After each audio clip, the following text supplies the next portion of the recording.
Esta es una novela rara, a pesar de que dice Jorge Carrión que hace 30 años que vienes haciéndote las mismas preguntas, pero la mirada de las plantas me parece como una narración que va un poco más allá de tu obra, digamos, ¿no? Es una novela distópica, pero al mismo tiempo es una novela realista, digamos, ¿no? Es decir, confluyen los dos géneros y las dos miradas para un mundo muy confuso, ¿verdad? Bueno, sí, creo que lo has visto bien. Yo he tenido como en paralelo, digamos, tratado de seguir dos tradiciones, una tradición más realista Ujú. y otra tradición más en la onda de la ciencia ficción o el fantástico. Y a veces cuando comenzaba un proyecto decía, bueno, esto va a ser, creo que esto funcionaría más con un acercamiento más realista o con el acercamiento de la ciencia ficción. Pero en este caso creo que ya con los años pues se fueron juntando más cosas en mi cabeza y ahora ya no puedo yo distinguir si una es la otra, ya simplemente es lo que, esa es mi forma de percibir el mundo. Y por un lado está el diálogo con la novela de la selva latinoamericana, pues que es una tradición muy realista. Y por otro lado sí me interesaba trabajar todo el impacto de las nuevas tecnologías y eso creo que funciona mejor desde un registro de la ciencia ficción por el largo camino que tiene el género en esta relación que tienen los humanos con las tecnologías, con diferentes tecnologías. En eso que dices de la novela de la selva latinoamericana, a mí me hizo acordar muchísimo a esta disputa y a este debate que hubo entre Elon Musk y Evo Morales, digamos, ¿no? Es decir, por un lado la defensa de la selva latinoamericana y por el otro Elon Musk que decía a hacer golpes a donde sea para conseguir el, el titanio era o El litio. el Ujú. litium, digamos, ¿no? Y también en eso me resultó muy audaz esta novela, digamos, ¿no? Como presentando un debate bueno, no sé si estaban en esas dos personas, pero sí que hay un debate posible ahora en Latinoamérica. Bueno, creo que la pregunta es quién le pone el cascabel al gato en el sentido de que, digamos, por ejemplo, yo creo que para la situación del cambio climático y la defensa del medio ambiente, pues habría que cambiar, por ejemplo, el modelo de extractivista en cuanto al uso de energías renovables o no Claro. renovables, por ejemplo, que se deberían usar energías renovables, pero a la vez, tanto los partidos de izquierda como los gobiernos de derecha en Latinoamérica han coincidido en la necesidad de continuar con el modelo extractivista porque nadie quiere pagar no sé, o sea, los gobiernos, los políticos saben que una transición de una energía a otra o de un modelo a otro va a ser muy doloroso en el corto plazo. Entonces sí que creo que es un debate que hay que ponerlo en marcha porque si no, pues con los cambios que van ocurriendo de manera muy acelerada, va a llegar un momento en que simplemente no va a quedar otra opción que tomar decisiones dramáticas. Sí, de todas maneras Elon Musk tiene la fantasía de vivir en Marte, digamos, ¿no? Y también en eso lo traduce un poco la novela en el sentido de tener una fantasía distópica y tener una fantasía que no tiene que ver con la Tierra, ¿no? Y bueno, y también escaparte y crearte una realidad virtual, así como la que promete Zuckerberg con el metaverso. Claro. Habrá esta gente muy rica que vivirá incluso en su propio ecosistema con un clima ideal para ellos, mientras en el resto del mundo habrá los refugiados del clima yéndose de un país a otro en busca de un mejor lugar para vivir, ¿no? Esa es la parte que a mí me interesa explorar ahora y en futuros proyectos. Ujú. Sí, exactamente lo que habla precisamente tu novela es cómo hacer todos estos proyectos, digamos, precisamente para la gente, digamos, ¿no? Es decir, cómo en distopía o no, pensamos en la gente, ¿no? Bueno, sí, aquí la fantasía de la compañía de realidad virtual es no solamente como un escape para unos cuantos, convertir un saber ancestral en un juego, sino también el otro hecho complicado de cómo estas plataformas de juegos o redes te están siempre sacando la información, ¿no? Entonces, Ujú. si si Facebook o Twitter eh, tienen un modelo en el que, ¿no? A partir de, de la información que sacan de nosotros nos ofrecen cosas. Y hoy pensé que con este juego, ¿no? Esta compañía podría incluso entrar de manera mucho más profunda en nuestro subconsciente y crear deseos que no tenemos o de los que no sabemos que existen. Y eso me parecía como un lado siniestro que creo que tal como están las cosas, pues no va a tardar en ocurrir, o si es que no está ocurriendo ya. Sí, Valeria, Yesenia, Ray son los que hacen el nuevo proyecto, este experimento de que tú hablas, pero por otro lado también está la gente que se somete a estos experimentos, digamos, ¿no? Cuando empiezan ellos a hacerlo. ¿Cómo se te ocurrió la historia, aparte de lo que tú hablas de la motivación, digamos? La idea original tenía que ver con, yo había leído no sé, un reportaje en no sé si era en la revista Rolling Stone, de un proyecto de la CIA en los años 60 para utilizar LSD en el campo de batalla, digamos, para tirar así como, así como usaron el agente naranja en Vietnam, tirar, digamos, LSD para que los soldados enemigos comenzaran a tener visiones o alucinaciones y no pudieran, fueran, o sea, se fueran debilitados tanto que estuvieran fuera de combate. Ahí, eso, claro, en ese momento yo pensé, esto da para una novela futurista, distópica, y ahí se me ocurrió la idea de un laboratorio y con un científico que está experimentando con sustancias alucinógenas o lisérgicas. Y de hecho escribí un cuento en el libro Las Visiones que publicó Casa de Páginas de Espuma en 2016, que es un cuento fantástico, que se llama Doctor Ann, que tiene esa historia, pero siempre sentí que ese laboratorio daba para mucho más.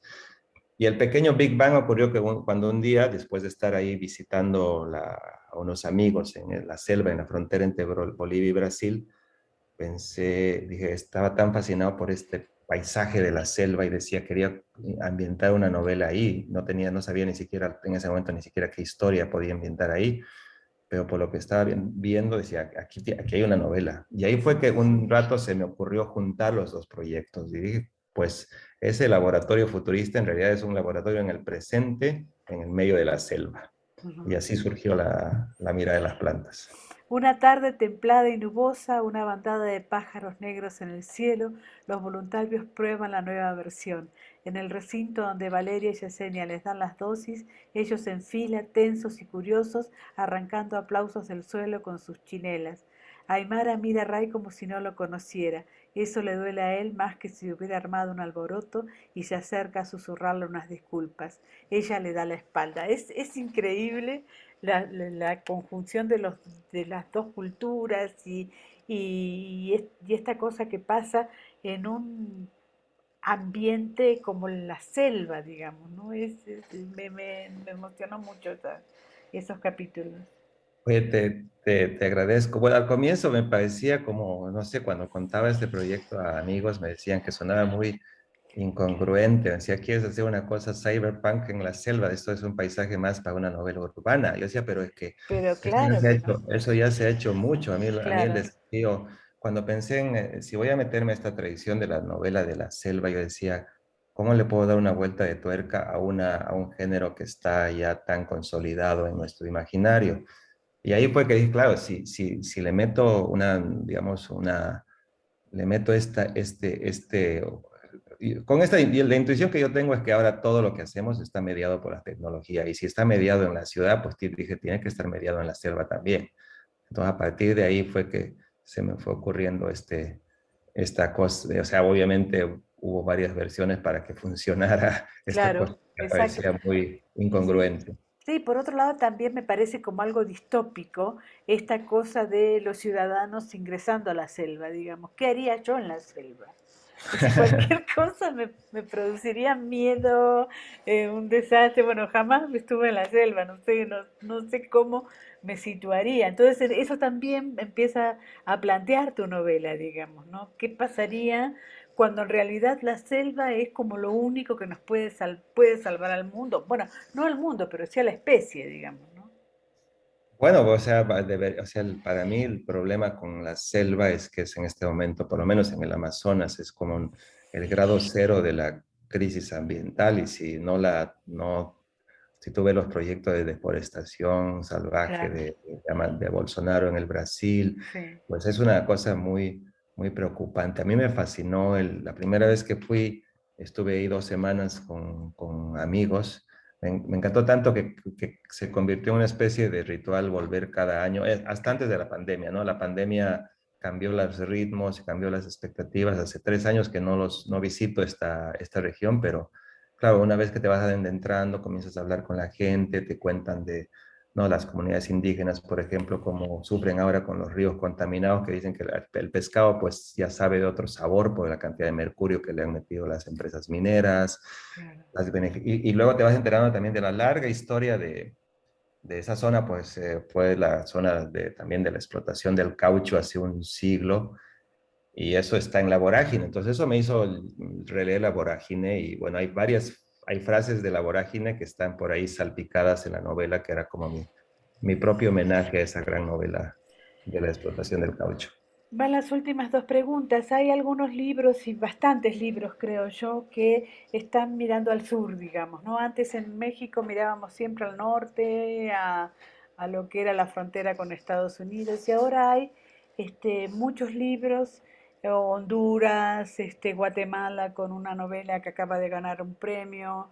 Este, ¿Qué pasa con el sur, digamos, ahora? ¿Cómo ves el sur?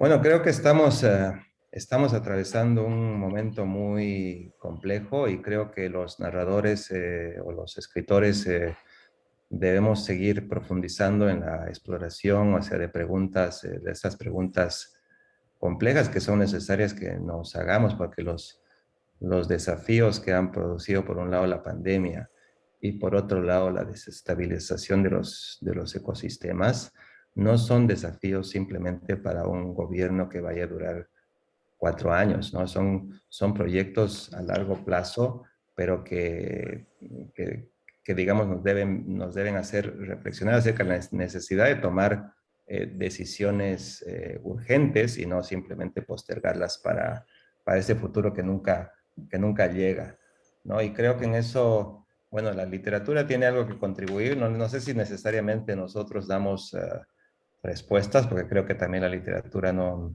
no es, a ver, cuando se mete mucho en lo didáctico y lo pamfletario, pues no funciona tan bien, pero sí creo que debe hacer ver la magnitud del problema y hacer las preguntas pertinentes para este momento tan duro, y creo que varios narradores hoy las nuevas generaciones pues están embarcados en ese desafío. Felicidades por la novela que acaba de salir por Almadía, una gran editorial. Y bueno, no puedo dejar de preguntarte, a pesar de que tú vives en Cornell, ¿cómo está Bolivia en estos momentos?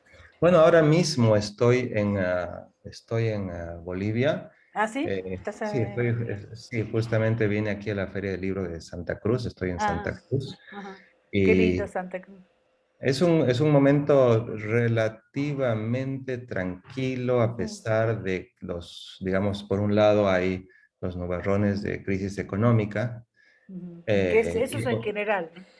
Eso es en general. Entonces Sí. tú ves ahí como, digamos, de alguna forma, desde la época de Evo Morales, el dólar se ha mantenido estable en una suerte de precario equilibrio y no sabemos qué va a pasar en los próximos Ujú. 2 años, si se va a poder mantener esa estabilidad con el tema de inflación y todo eso. Pero sí, digamos, a mí me llama la atención como en este momento yo sé que seguimos en pandemia, pero hay mucha voluntad de la gente para intentar reiniciar Claro. sus vidas, de intentar volver a diferentes tipos de proyectos, a encontrarse también. Me llamó la atención en la Feria del Libro. Yo estuve hace un año en plena pandemia y pues era una feria fantasma, y en cambio ahora vi mucho movimiento, mucha actividad. En la cuestión política, pues ahí como este es un país con muy aguerrido en cuanto a, digamos, en cuanto a marchas en las calles, protestas. Esta siempre ha sido una sociedad muy en movimiento y, digamos, pero dentro de todo hay una cierta estabilidad y eso ojalá que persista, porque se necesita esa estabilidad para enfrentarse a la crisis económica. Sí, ha sido condenada la expresidenta. A mí me resulta sumamente valioso eso, porque me parece como que los que van a hacer golpes van a intentar pensarlo antes, me parece, ¿no? Bueno, a mí digamos, la oposición no ha hecho, digamos, yo pensé que iba a haber mucha más, creo que en la mayor parte de la gente ya ha pasado, no voy a decir que ha pasado página ni mucho menos, pero sí ha sido una etapa nefasta para el país, para Bolivia, y quizás lo que en un momento una condena así podía haber provocado un cisma social, pues en este momento más bien ha habido relativa moderación en cuanto a a las respuestas, y bueno, pues hay que seguir mirando al frente. Perfecto. Muchísimas gracias y un abrazo enorme. Un abrazo, Mónica. Muchísimas gracias a ti.